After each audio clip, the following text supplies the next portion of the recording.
Hello, Dr. Kerry Ann Williams. So nice to have an opportunity to talk with you. And I know you'll be presenting to our conference, Why I Started a Podcast, Infusing Change into the Arc of Professional Development.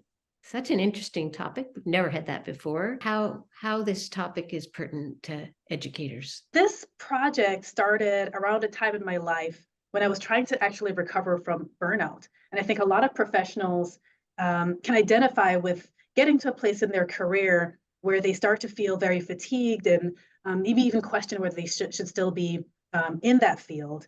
And then my path out of burnout, I discovered that rest and recovery is not necessarily the absence of work, but rather the presence of fulfilling work. And that this meaningful work needs to occur in an environment of flexibility and to inspire creativity. The work that we do needs to be both joyful and challenging. And in starting this podcast, I found that it provided a lot of those things. It was an application of the work that I was doing, but it was done in a creative way. And it was joyful, met a lot of new people. It stretched me. It developed a lot of new skills. And so it both challenged me, but also inspired me.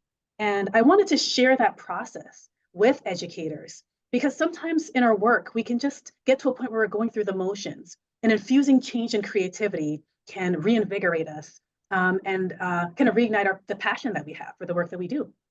As I'm listening to you, I'm thinking one of the biggest obstacles would be people would say, I don't have enough time. I'm running as fast as I can. And you're telling me that I need to do something big like a podcast so I can feel joy. I just want to drink my cup of coffee. How do you think about that? Now, time is definitely one of the greatest barriers for starting a new project.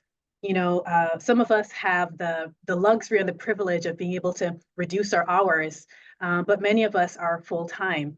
And so sometimes time looks like reducing and giving yourself more hours, but sometimes it really is about flexibility. How do we design a schedule that gives us flexibility of time?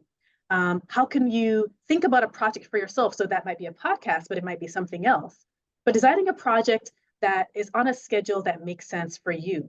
So in my story, I initially had time for a weekly podcast, but more recently, I no longer have time for it to be weekly. I've had to adjust, be flexible, and say, this podcast, I'm going to be able to post episodes less frequently, but still continue doing it. So that flexibility of working on a project that you have the autonomy to be able to be flexible about when you do it, how much time you spend on it, that's going to be helpful for the time question.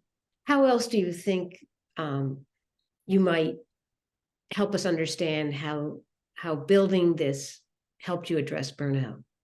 It wasn't that I needed kind of time away from work, but rather that I needed work that inspired creativity.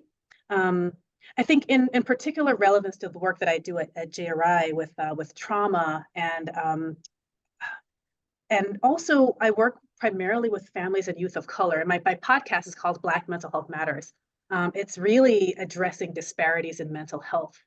And so it really connected well with the work that we do at JRI with the populations that we treat and we see. And so I was able to address a topic that was of relevance to even the staff that work here, the families that are served here, and my colleagues who also provide therapy here. And that was helpful for me to feel like I was doing something additional that was of benefit to the people that I worked with and the people that I served. It added an extra layer of meaning. Well, we are so looking forward to having you speak with us, and we can't wait. Thank you. I'm excited to share my knowledge with everybody, and I can't wait to see you guys at the conference.